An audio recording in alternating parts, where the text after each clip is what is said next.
Hello everyone, welcome back to Believers IAS Academy. This is the daily news analysis. Today we'll discuss some important articles from UPSC prelims, mains as well as interview perspective.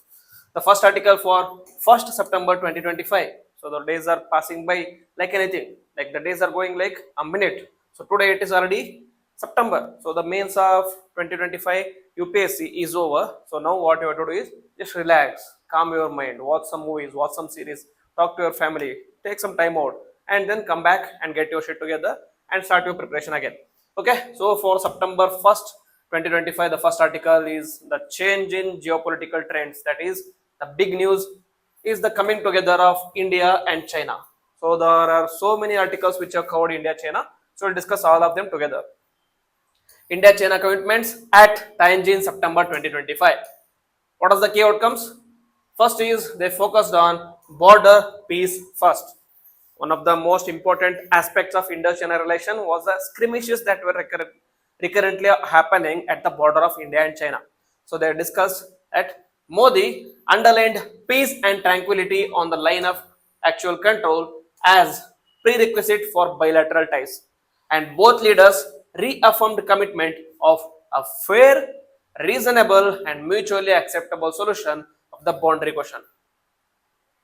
Xi Jinping said that border should not define overall relations. So he's still not ready to accept the current border relations. So he will say, okay, we'll discuss and we'll fight over border some other time. Let us now focus on other aspects of the relations. Next, trade and economy. They agreed on balanced bilateral trade, reduce deficit between both countries, encourage investments in both countries. Next is both see themselves as stabilizers of the world trade amid US tariff wars. So USA under President Donald Trump are imposing tariffs left and right on all the countries. So these two countries who have been the chief victims, you can say victims of Trump's foreign policy. So now they are coming together so that they can bring stabilization to global trade. Next, Modi says that growing Indo-China trade could change world's perception of China. Next, they also focus on people to people links because at the end of the day, it has to come from people to people. There has to be cultural relation, there has to be diasporic relations. So that is what they are focusing on. Modi direct, like more direct flights, not Modi flights, more direct flights and visa facilitation. So there can be more people to people movement. And Kailash Manasarovar Yatra resumed after long of 3 years. And with respect to global cooperation, both countries agreed for counter-terrorism support. We have to wait and see how long they will agree for this one. Because as long as any terrorism group that is from Pakistan is involved, China takes a back seat. So we have to wait and see how this falls out. Then common ground in multilateral forums on the fair trade, and both highlighted strategic autonomy and avoided third country lens. Who is the third country here? That is USA. Next, optics of this is Xi Jinping said that India and China are partners and not rivals. Are partners and not rivals. They called it a dragon elephant cooperatives past their duets. Okay, so Modi echoed developmental partners and not rivals. This like Hindi China by is giving here. What was happening between Chai Enlai and Nehru during the early independent Indian phase when Nehru and Chai Enlai used to visit China, like Nehru used to visit China. They were both discussing about Hindi China by, and you all know what happened later. China attacked India over Ladakh and Arunachal Pradesh. But hopefully that is not the case here because both are facing with certain issues, so they want to cooperate on those issues. Next, the India's opposition, like again, they started criticizing this. So Congress spokesperson, that is Jairam Ramesh, said that government is legitimizing Chinese aggression post Galwan. Modi gave China a clean chit on June 19, 2020. That is the Galwan Valley, which resulted in death of more than 40 people on both borders, despite army demand for full restoration of the status quo. Called this a new normal of aggressive Beijing plus spineless government. So obviously it is the opposition government, so they keep on saying. Not necessary for us to read all these things. Okay. Next, what is the significance of this one? And also in the meeting they also talked about regional context. That is, with respect to Myanmar, Modi reiterated support for Myanmar-led peace process, fair elections, and developmental assistance to Myanmar. Because you all know in Myanmar, there is always a military coup So at the moment, military junta is heading the government. However, they have a namesake prime minister at the moment, so they are going to focus on fair elections in the coming years. Then with respect to Maldives China meeting, Xi Jinping and Muizu pushed for FDA implementation, Belt and Road Initiative or cooperation, and joint projects in fisheries and environment. Maldives continues India out hint here also. Okay, next strategic takeaways from this meeting. That is, India's approach is focusing on de-escalation because what do you say? Like that is a necessity. Like what do you say? Necessity is the mother of all invention. So here, necessity is the mother of all awkward meetings. You can say.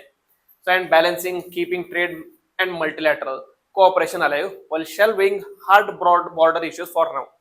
We're keeping these border issues at the side, but first we will focus on cooperation in trade and relations because we are facing difficulties from USA and rest of the Europe. Next, China's approach decouple border disputes from large relations and present itself as a cooperative power. Next, domestic critique. Opposition fears reconciliation without restoration of LAC status quo amounts to surrender. And geopolitical lens, both stress no third country lens and USA trade wars are backdrop, but India avoids being seen as a US ally against China. Next, with respect to neighborhood angle, China is deepening Maldives ties and India is engaging in Myanmar shows parallel competition in South Asia. Okay, so both China and India are considered to be regional power. However, China has already become a superpower at the world level. Still, India has a role to play in South Asia. So that is why they are a part type of a competitors in regional development or regional domination. Okay, very important and very beautiful points again there, sir. Second is sorry for voice break. Second is from the front page of Hindu, which talks about mini cloud bursts are on the rise according to IMD. The cloud burst, that is according to IMD, that is Indian Meteorological Department, no number of increasing trend in classical cloud burst. Okay, in the classical cloud burst, there is no increasing trend, that is less than 10 centimeter per rain per hour or 20 to 30 square kilometers called as classical cloud burst. So there is no increase in the classical cloud burst. However, it is still impossible to forecast. But the report says that though the classical cloud bursts are same compared to last previous years, but the mini cloud bursts are on the rise. What is mini cloud burst? Mini cloud bursts are those which are characterized by more than 5 centimeter of rain per hour. What is normal cloud burst? It is 10 centimeter rain per hour. Okay. Next, monsoon rainfall from June to August 2025. Overall, there was 6% above the normal. So good rainfalls. And Northwest India like got 26% of this, which is a record rain. Destruction in Himachal Pradesh, Jammu and Kashmir, Uttarakhand, as we have seen about because of cloud burst, because of flash floods, because of glacial lake outburst floods. Central India received 8.6% and Southern Peninsula received 9.3%. So East and Northeast received minus 70 deficit. So the rainfalls in Northeastern region and the Eastern region are yet to hit. Next, August 2025, the North India will face a rainfall now, highest since 2001, and South Peninsula, highest since 2001. Okay, so not necessary. What is important for us is cloud burst. What is cloud burst? The definition: a cloud burst is a geographical event where there is sudden pouring of rainfall. In technical term, sudden extreme rainfall of more than 10 centimeters per hour over a small area. What is that small area? Distance of 20 to 30 square kilometers. Okay. If there is a rainfall of 10 centimeter per hour in a region of 20 to 30 square kilometer is called as cloud burst. And the mini cloud burst, if the rainfall is less than 10 centimeter but more than 5 centimeter. So what are the reasons or the causes for this cloud burst? One is orographic lift. What is this orographic lift? Moist monsoons, winds force up the mountain slopes, which will result in rapid condensation. I will show you through the diagram. Okay. So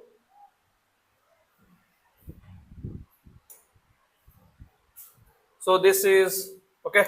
Suppose this is a mountain. Okay. What happens here is because there is a mountain, all the air or the wind that is moving up, flowing up, this acts as a barrier. This is orographic barrier. When it acts as a barrier, the winds start rising up. Winds start rising up, which will result in condensation of the clouds. And these clouds gets condensed and then they travel to a nearby area. And when the carrying capacity of the clouds increases because of the rapid condensation or rapid increase, like input of these winds or the moisture, it will result in opening up of this particular area. So it opens up and it starts pouring rapidly, which will result in floods, cloud burst, etc. etc. So this is cloud burst. One is orographic lift. This is the orographic lift here. Okay. After this, the second is blocked circulation. That is western disturbances plus Bay of Bengal pressure system. What is western disturbances? Western disturbances is a type of rainfall which happens in India from this end. If this is India and this western influences or western disturbances comes from this region. This is the Punjab region, Haryana region, and this Himachal Pradesh, Delhi and Uttar Pradesh. This region, Jammu and Kashmir, Haryana and Punjab and Rajasthan, receives rainfall through western disturbances. This western disturbances plus low pressure in this Bengal or Bay of Bengal region. Low pressure in Bay of Bengal region. As a result, there is no way out. As a result, the rain gets condensed from here and from here, air gets condensed on these regions. As a result, it will lead to cloud burst. Okay. Second reason is blocked circulation. Third is high latent heat release from saturated air masses. Okay. When the air masses are saturated, it will release high latent heat, which will result in rainfalls. And then is climate change, that is warming atmosphere holds more moisture. There is a thing in geography, that is temperature is directly proportional to capacity of a cloud. So because of the rising temperatures around the world, the cloud carrying capacity is increasing. This is the cloud, it is able to carry more. But when this reaches the saturation point is when the carrying capacity is reached. When it reaches saturation point, the cloud opens and it results in burst. Apart from this, there is one more reason, that is intensive rising. Intensive rising of the air because of,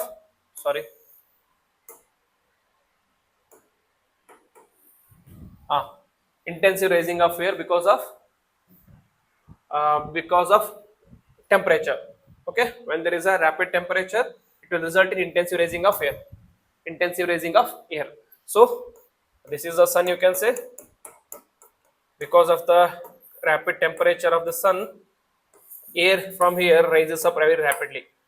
When it rises up very rapidly, it will result in cloud getting condensed and more moisture will be induced. When it gets condensed, when it reaches saturation point, when it reaches its carrying capacity, it result in opening up of this cloud burst. So this is what happens with respect to cloud burst. One is orographic and all the other reasons. So this is basically cloud burst and this is the reason behind cloud burst. And its impacts are flash floods, landslides, especially in the Himalayan and Western Ghats region, such as recent incidents in Uttarakhand, Himachal Pradesh, and also recent incidents in Wayanad as well, and Kodagu as well. Next, loss of life and property, obviously any disaster. Next, riverine flooding downstream. And the forecasting challenges is, how do you forecast this? That has become a very challenging issue for IMD. Highly localized, because IMD, it is impossible to predict precisely. That is, you do not know what kind of cloud burst will happen in Himalayas. You do not know what kind of cloud burst will happen in northeastern region. What kind of cloud burst will happen in Western Ghats. So it is very localized. Next, radar and satellite monitoring can give short lead time alerts. This short lead time alert is not equivalent for us to escape from this cloud burst. Okay. Next, mitigation. How do you escape this? That is early warning systems such as radar in Himalayas, disaster preparedness like cloud burst protocols are given by NDMA, urban drainage planning for cities facing mini cloud burst. Okay, there has to be this. This has to be one of the chief aspects where all the cities should move forward. There should be more openings for the rainwater to move into rivers or move into lakes, etc. And eco-sensitive zoning in Himalayas and community awareness and micro-level mapping of the hotspots. A very important article again. Next is an editorial from the Hindu which talks about India's economic churn the nectar of growth. What is the summary here? From crisis to renewal. India's economy likened to Samudra Manthan. That is, turbulence yields renewal. Any idea what is the Samudra Manthan? Samudra Manthan is an event in India's Garuda Purana or Vishnu Purana, which there is a large what do you say? There is a large mountain in the uh, there is a large mountain in the earth, which is rested upon Kurmavatara of Vishnu. Okay, Kurmavatara of Vishnu. This is the turtle, you can say, not the proper turtle. Just remember, this is the turtle. This is the turtle, and this is the mountain on that one. Okay, Samudra Manthan, meaning we are manthaning the mountain itself. So how do you manthan it? If you like juggle it from one side and the other side, how do you prepare the buttermilk? That is how you have to do. You have to do like this. Here you don't have anything to do this one. So this is so such a large big one. So who acts as a rope here? It is done by a large snake. Okay, large snake. It goes like this. Okay, this is the snake. My version of snake. Okay, and at the tail end it is held by Rakshasas. Okay, this is our horns. These are Rakshasas. These are Rakshasas. At the front end, it is held by Devatas or Devatas, led by Indra. This is their crown. Okay, they are holding on to this one. So they start juggling from here and there, and whenever they start juggling, it results different things. One is important, like weapons. Okay, important weapons and other things. So in order to distract them, Vishnu or Krishna, obviously Krishna, he comes as a avatar of Mohini. This is Mohini. Okay, he comes as an avatar of Mohini. When he comes as an avatar of Mohini, they get distracted, and all the weapons, all the gift that is coming out of the Samudra Mantana are taken away by Devatas. And there is one more thing which comes in this one, that is Kolahala or Halahala. I think, sorry, not Kolahala, Halahala, which is nothing but a type of poison, or like toxin, which is like absorbed by Lord Shiva, because Lord Shiva is considered to be very malevolent. Whenever someone person asks him to be benevolent God, whenever someone asks him to do something, he like agrees it to very willingly. So he agrees it, he starts drinking it, and when it comes to his throat, Ma Parvati, the wife of Shiva, she comes and holds the throat here, so that this kolar doesn't go inside. That is why Shiva is also called as Neelakanta, because this thing is called as Neelakanta. So this author says that Indian economy is going through this Samudra Mantana. We are in a phase of struggle. So we have to withstand this struggle so that we can get all the gifts or awards. Okay, we have to get the gifts or awards. This is Samudra Mantana from the mythology. That is what he is saying. So the Samudra Mantana was a turbulent period, but this turbulent period is going to yield renewals. Okay, next, the 1991 crisis on another episode of Samudra Mantana, and the outcomes was liberalization, and COVID-19 was another Samudra Mantana, and the outcome was a digital surge. Today's turn should be focused on resilience, faster growth, stronger buffer, broader opportunities. Okay. Next, India's growth story. GDP growth in the first quarter of financial year 25-26 is around 7.8%, which is the highest in the last 5 quarters. Broad-based growth, where manufacturing is increasing at 7.7, construction 7.6, services as always the highest 9.3%. India at the present is the world's fourth largest economy and the fastest growing major economy in the world, and can overtake Germany to become the third largest by decade's end, and contributes to 15% of global incremental growth.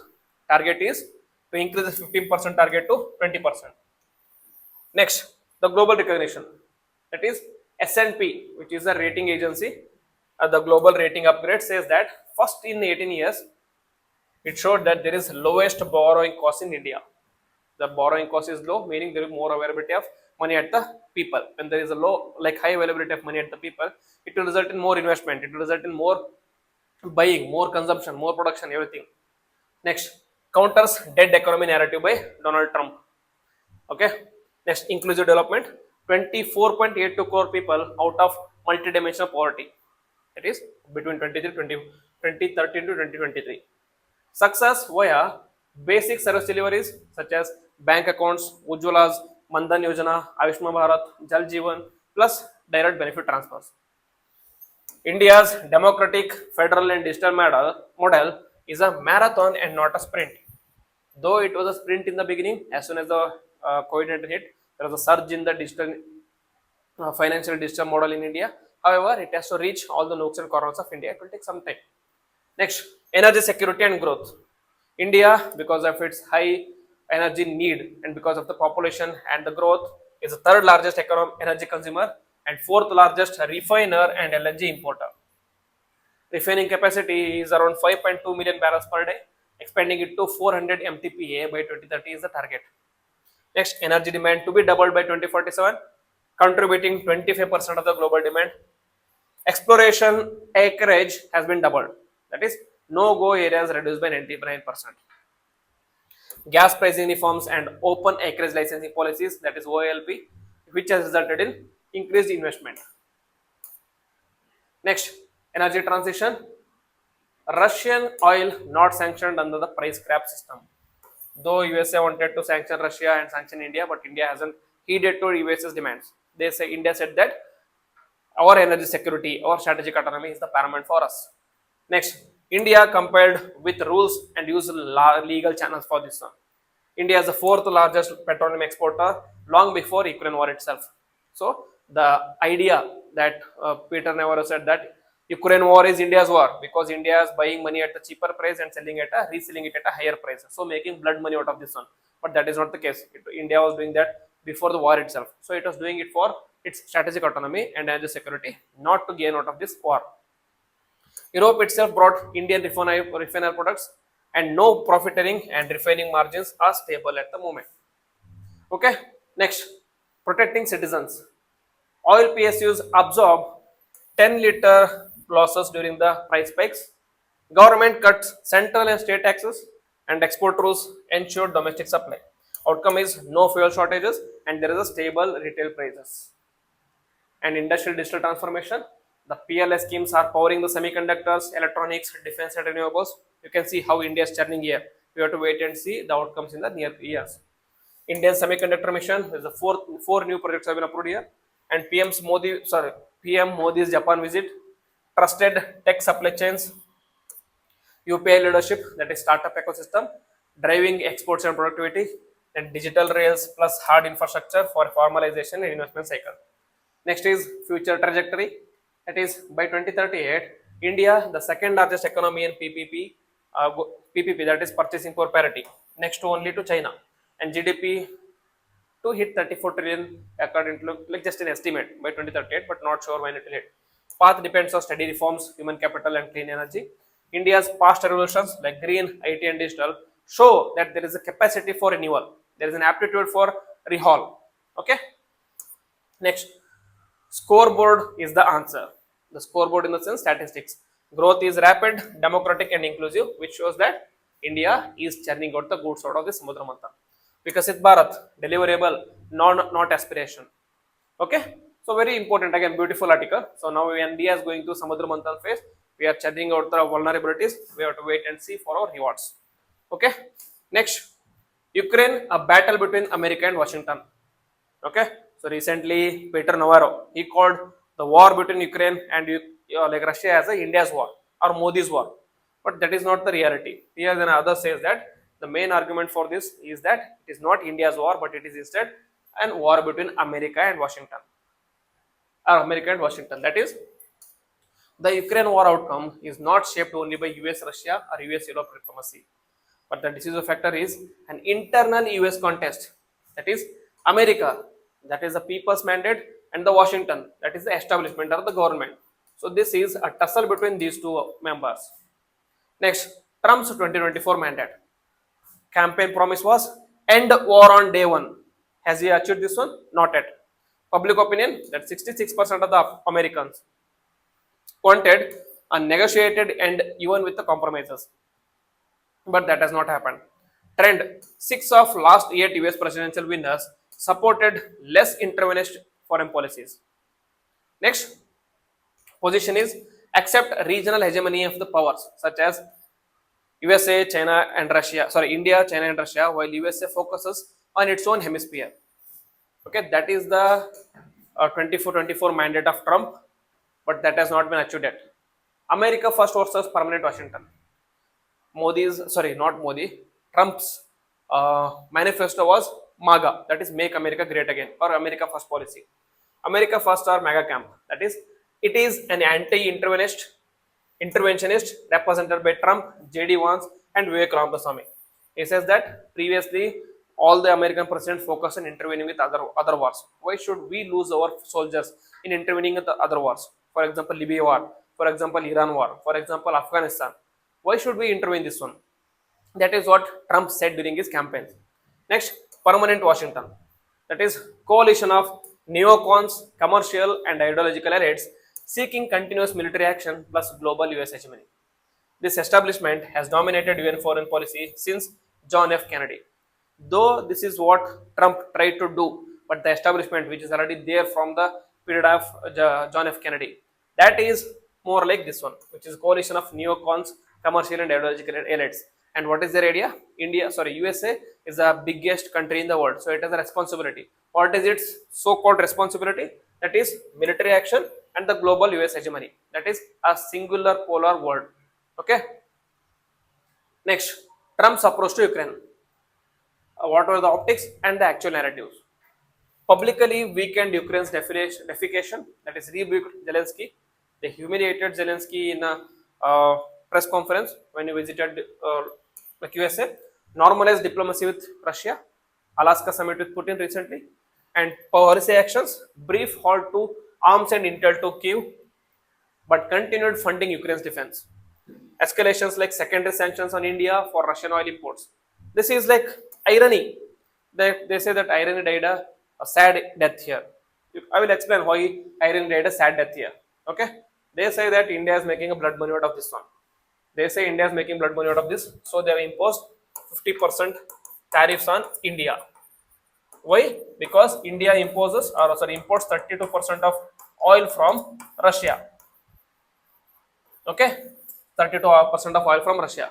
But if USA really wanted to halt Russia or halt this importing of oil from Russia, they should have focused, or they should have put tariffs on China first, because China imports 56% of oil from Russia. Okay, 52% of oil from Russia. And if USA or the Western countries really wanted to pressurize Russia, USA should focus on imposing or impacting sanctions on USA, should have put sanctions on European Union as well. Why? European Union buys 56% or 56 to 60% of its LNG or natural gas from Russia itself. What is the difference between India buying oil from Russia and European Union buying oil from Russia? Okay, it is the one and the same. So if USA really wanted to sanction them, you really wanted to put pressure on Russia to end the war, they should have focused on sanctioning China and European Union first. But that is not the case. What they have targeted? They have targeted India. They have singled out India so that the India can succumb to this bully nature. Succumb to this bully nature of China. Not China, USA. But India said, we are not going to accept your terms. We are going to do what is important for our strategic autonomy. But the main agenda why USA is focusing or pressuring on India is actually the free trade agreement. USA wants access to almost 93 trillion rupees market of Indian agriculture. Indian agriculture market is about almost 93 trillion dollar. So they want free access to Indian agriculture. But India, be it Prime Minister Modi, be it BJP, be it Congress, from the time of Nehru, they have said that Indian agriculture is not manufacturing, but agriculture fisheries, etc. sector will be protected from rest of the world, because we are still in the nascent stage. So we cannot compete with this. I will just give you an example. If we provide complete access to USA, to Indian markets, I will give an example of milk. Okay, I'll give an example of milk. At the current rate, what is the liter of milk in India? 1 liter of Nandini milk in Karnataka is around 58 to 60 rupees. And if we allow USA milks to come into India, or dairy products to come into India, it will be around 1 liter of milk will be around 25 rupees, 25 to 30 rupees. So considering the handling charges and the storage charges. So what does this do? It is almost 40% lesser cost compared to Indian milk. So obviously, what the consumer is going to do? Consumers are going to go for this milk. Who is going to suffer? Indian farmers or Indian dairy products. So that is why India doesn't want USA to allow into this one. And also, I'll give an example of farm holdings in USA. Farm holdings in India, average land holding is around 0.85 hectares per person or per family per person. Whereas in USA, it is around 100 hectares per person or per family. So because of high mechanization, a single family can look after more than 500 to 600 hectares, 500 to 600 hectares or acres of land, whereas it is not possible with respect to India. So they have already established a strong agricultural backdrop, a strong agricultural base. If we allow them to come into India without any tariffs, without any restrictions, then obviously it is going to impact on Indian farmers. So they do not want. So indirectly, it is not nothing about Russia. It is nothing about sanctioning Russia or anything.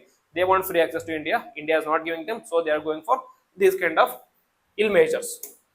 Okay, next. That is what I said. Like irony died a sad death here. Their irony was pressurizing Russia, but what they are doing is they are indirectly sanctioning India and they are importing from Russia itself. They are dealing with Russia itself. Even European Union is dealing with Russia itself. So who are they targeting? They are targeting India. Okay, that is the irony. Next, Alaska summit recently. Trump's optics win that red carpet for Putin, evoking Cold War grandeur, cast himself as a peacemaker. But no real concessions to Russia, so the war continues. Reflects compromises. That is Trump's image versus the Washington's interest. Trump's image is to showcase himself as a mediator. He did the same thing with respect to India and Pakistan as well. He said, I called India and USA, and as a result, the war ended. But that is not the true case. Next, global stakes is Ukraine war is nothing but the closest humanity has come to nuclear conflagration, because though Ukraine doesn't possess nuclear weapons at the moment, the Ukraine's neighbors or Ukraine's members of NATO do possess nuclear. Next, solution lies in international diplomacy, more in domestic US power struggles.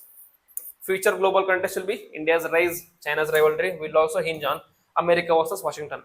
What does America, that is the President Donald Trump and his MAGA campaigners want, and what does the Washington, that is the like already set up legacy or requires or wants. Okay. Next, few prelims pointers.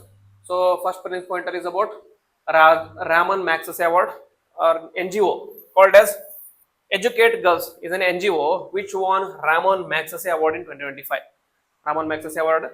The organization, it is a foundation to educate girls globally. Educate Girls is an NGO name, and the founder is Safina Hussain. Current CEO is Gayatri Nair Lobo. Work is focusing on girls' education in rural and remote areas, starting from Rajasthan, identifies out of school and unschooled girls, ensure their enrollment, retention, and transition to higher education and employment, uses community volunteers like Team Balika, Prerakas to mobilize families and challenge social barriers. Significance of award. First Indian non-profit to win the Raman Magsaysay Award. Very important. First Indian NGO to win Raman Magsaysay Award. Recognition of a people-powered movement that challenged gender norms, uplifted families, and reshaped communities. Reflects India's growing global visibility in grassroots social challenge models. What is Raman Magsaysay Award? An overview is it was established in 1958.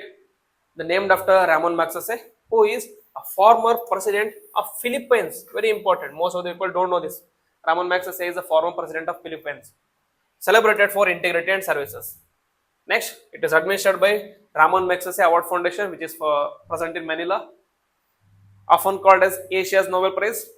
Objective is to honor greatness of spirit and transformative leadership in Asia. The fields recognized is government service, public service, community leadership, journalism, peace and international understanding, and emergent leadership. So, few of the important winners of these awards are Vinoba Bhave in 1958, Jay Prakash Narayan or the JP in 1965, Varghese Kurian, who is called as the father of white revolution or milk revolution in India. Next, Kiran Bedi, who is the first Indian superintendent of police, a women superintendent of police, and Aruna Roy, again journalist, and Arvind Kejriwal in 2006, and also many more have won this Raman Magsaysay Award. Next is diatoms, the macroscopic powerhouses. So what are diatoms? These are single-celled photosynthetic organisms, that is microscopic algae. Single-celled photosynthetic organisms. They belong to phytoplankton, the base of aquatic food chain. That is what the aquatic food chain starts with. These phytoplanktons are eaten by zooplanktons. Zooplanktons are further eaten by smaller skrills and fishes, and the smaller fishes are eaten by larger fish, etc. etc. Unique feature is cell walls are made up of silica or frustals with intricate species-specific patterns. Habitat is found in all aquatic environments such as oceans, rivers, lakes, ponds, sediments, and on submerged surfaces such as periphyton. Can live free floating plankton or attached. Free floating are called as planktonic. If they are attached to a particular region or particular land is called as benthic. Next, ecological importance. They are significant in like oxygen production. That is, contributes almost 50% of the global supply of global oxygen supply through photosynthesis. So normally we think the trees produce most of the like oxygen, but it is not the case. 50% is contributed by these phytoplanktons. Next, carbon sink sequester carbon dioxide, which will help in regulating the carbon cycle. Food enhances food chain, like feed zooplankton, mollusca, fish, higher aquatic animals, etc. Water quality indicator, extremely sensitive to changes in water chemistry, used in biomonitoring. Next, nutrient cycling, play a key role in marine and freshwater nutrient dynamics. Unique characteristics are there is no stems, no roots or leaves like other algae, and chlorophyll present for photosynthesis, and frustals or silica shells with nano patterns are present there. The potential applications are there in nanotechnology, biosensors, and drug delivery. So that is why the research is going on.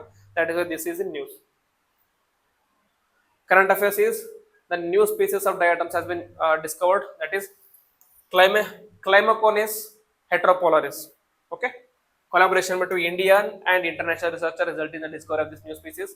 Expands knowledge on biodiversity, taxonomy, and aquatic ecology. So these are the articles which I want to discuss with you today. I think I have covered the articles in a holistic way. So if you like the video, then please hit the like button, comment on it, and also share with your friends. And if you're new to the channel, please subscribe to the channel and click on the bell icon so that you don't miss any notification. With this, I will end the video. Jai Hind, Jai Karnataka.